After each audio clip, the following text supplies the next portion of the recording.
Hi everyone, I'm Laura Gambino and I'm a professor of information technology at the New Community College, and I'm going to talk with you a little bit today about engaging online and hybrid students through the use of ePortfolio. And I'm going to talk about some of the ways I use ePortfolio in my online and hybrid courses. And to do that, I'm actually going to use examples from some of my work that I did at Tungus Community College, which is located in Farmington, Connecticut. I've taught a number of different courses, both online and in hybrid format. The first one I've taught is Programming Logic and Design. This is an entry-level course for CIS majors, so it's their first course in the program, and this is really where we introduce them to ePortfolio and kind of how we use ePortfolio in the Computer Information Systems program at Tungus. I've taught it on ground every semester for the 12 years that I was there, and I've also taught it a number of times in both an online format and a hybrid format. And in that hybrid format, they met with me in class for an hour and a half per week, and then the remaining 1.5 credit hours was done online.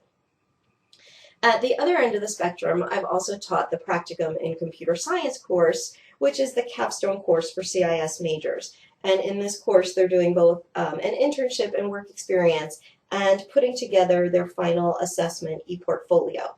And this course is taught what we used to call it online within a campus requirement, because while it was fully online, there were 3 meetings that we did together on campus. One at the beginning of the semester to kind of introduce them to the course and the course requirements, and then 2 at the end of the semester. The last meeting was actually an ePortfolio showcase to our Computer Information Systems Advisory Board members, and the meeting before that was just to prepare them for that experience.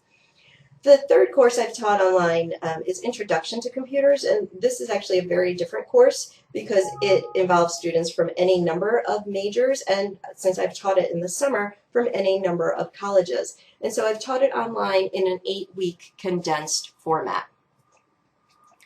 In any of these courses, I have kind of some beliefs that with using ePortfolio and how I use it in the course. First of all, it should always be integrated throughout the course. It can't just be kind of a place where they put an assignment at the end of the course, where they just kind of post a final reflection. I mean, that anytime the students sense that ePortfolio is an add-on, whether it's in an on-ground or an online course, it really doesn't work. Students have to really feel that it's an important part of the course and that it's used continuously throughout the course. The other thing I always use in my courses is reflection. I ask my students to reflect multiple times throughout the semester on their learning. It's especially important in that first programming logic course, where I'm really introducing them to what reflection is and the kind of reflection that I expect them to do in a computer science course. And my final kind of piece of my online philosophy is that through the ePortfolio, students should receive both peer feedback and instructor feedback. So I do a number of exercises in my courses where students are looking at each other's ePortfolios, commenting on each other's ePortfolios, their work, and their reflections. And then I also go in there as well, and I look at every student's ePortfolio and give them feedback as we go through the course. So now what I want to do is show you a little bit of the ways I use ePortfolio in each of these different courses.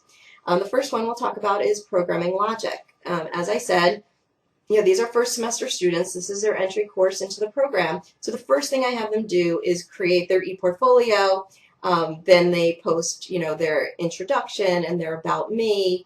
And then every week they have an assignment that goes into their ePortfolio. And I basically have them keep what we call a design and reflection journal.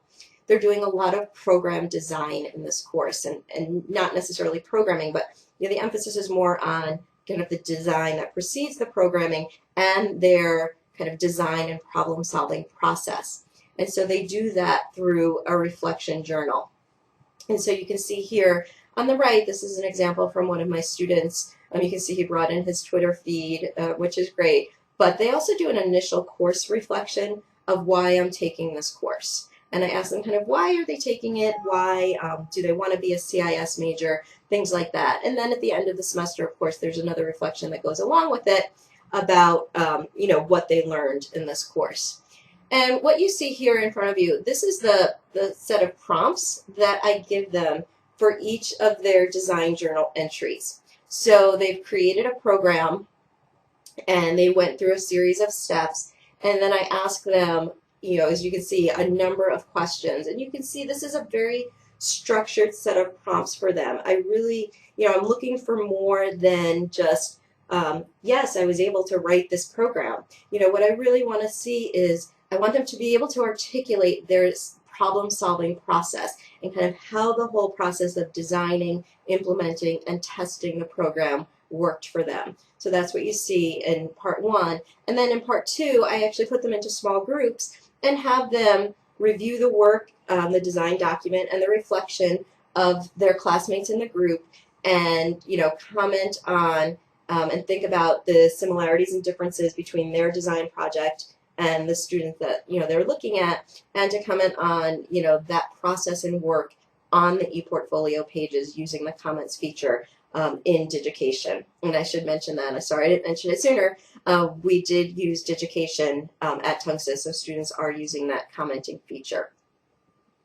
And so, some of the key pieces of this, and when I ask them, are to, step back from the program you created and think about the process. Where and why did you encounter problems? And that's really what I'm getting at. I want them to think about what their problem-solving process was and what problems, because they can figure out their problems and how they worked through them, that's going to make them a better programmer. Okay, and then again, as I was saying, they're going to review the work of their classmates and think about the design and coding processes and the different ways that people approach a problem-solving process. So here's an example, from one of my students who put up, a reflection. This was a little tougher for me. I still hadn't gotten the hang of doing the calculations.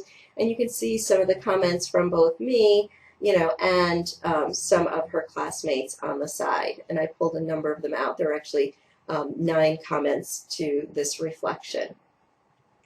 So I'm looking, drilling down a little bit and pulling out some of the more specifics from her reflection. She's saying she had trouble with the pseudocode and, actually coding the program and trying to figure out how she was going to do this. She was overthinking the assignment, which is so common in first semester programming students. And then one of her classmates saying, you know what, I've been having that same problem. Any tips? How do we hold all these details together? So they're starting to have a conversation among themselves through the ePortfolio. And in an on-ground course, we can have this conversation in person, but in an online course, prior to kind of implementing ePortfolio into the course, it was really difficult to get the students to engage with each other in this problem-solving process. And this is really important for programmers because programmers generally work on teams. And so what the ePortfolio allowed me to do was kind of bring that teamwork together, and that conversation began. So I've been really pleased with the way this has worked in my programming logic course. And you can see, as the student went on, she's much more comfortable using what I've learned. This was actually a reflection from a little further on, and one of her classmates saying, you did an awesome job. I like how you added, something extra. And this lovely comment, you seem to be a hidden gem in the class. Your work is excellent, but nobody sees it. So, in this hybrid class, this girl was actually very, very quiet, but the ePortfolio allowed her to showcase her skills, and having the students look at each other's work in the ePortfolio was really helpful. So switching gears a little bit and talking about my Capstone course. Now here are my students at the end of their semester, and they create an assessment ePortfolio for me. And in that portfolio, they have to, now I should say, as they've gone through all their courses, both in the program and general education courses, they've been putting up work in their portfolio and reflecting on it. So they should have in their portfolio, a good selection of work to demonstrate each of our program outcomes and what we called at Tunxis our general education abilities. And so what we asked them to do in this Capstone course is to actually create an assessment portfolio. And for each of those program outcomes and general education abilities, they have to select a piece of work that they feel best demonstrates achievement of that outcome or ability, and through a reflection, explain how that piece of work demonstrates that ability and why they chose it. So every week they have a reflective assignment that they have to do around one or two of the outcomes. And then they also have to go in and peer review each other's work and comment on, the selection of work and the quality of the reflection that's been posted.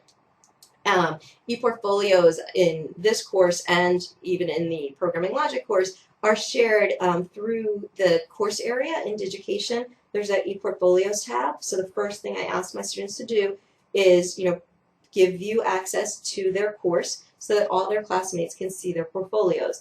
And what I found is, while I assign them into groups and I ask them to comment on, one or two other ePortfolios, they're actually going in and looking at even more students and commenting just on any number of students over a given week.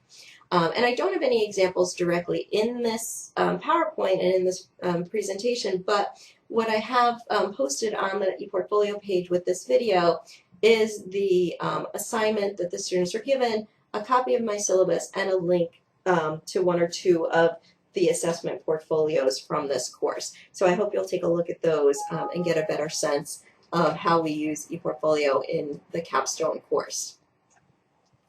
In Introduction to Computers, I actually use it a little differently, and I don't do the peer review piece in this course because it is an 8-week course, and because I'm not limited to CIS majors. I have students with a wide variety of computer skills coming into this course from a wide variety of degrees, majors, and schools. So what I do in this course is I ask students to create their ePortfolio and complete an introduction.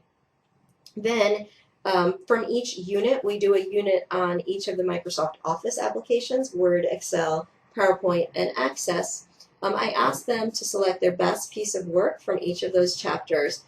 They have a guided prompt that they reflect on that work, and they put it in their portfolio. And then at the end of the semester, they do a final course reflection, and I encourage them to use multimedia to do that reflection. So I've had a number of students do kind of a video or audio video PowerPoint similar to what I'm doing here, and a number of students even without the audio are using a PowerPoint for their final reflection, which is great because it's demonstrating some of the skills they've learned in the class.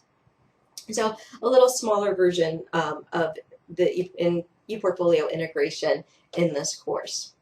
So I hope this gives you an idea of some of the different ways I've started using ePortfolio in my online and hybrid courses, and how I really integrate it and use it to build student engagement both with the course material and with each other.